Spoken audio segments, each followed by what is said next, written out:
بسم اللہ الرحمن الرحیم۔ نماز عشاء کے بعد یہ 4 کلمات پڑھیں، رزق ہی رزق ملے گا۔ بہت ہی پیارے کلمات ہیں۔ اگر آپ ان کلمات کو پڑھتی ہیں تو اللہ تعالیٰ آپ کے رزق میں اضافہ فرما دیں گے۔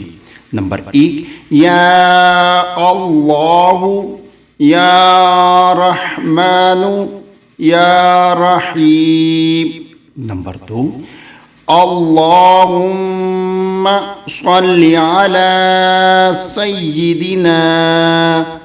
سیدنا محمد وعلی آلہ وسلم۔ نمبر 3، لا الہ الا انت۔ نمبر 4، یا وہاب، یا رزاق، یا اللہ۔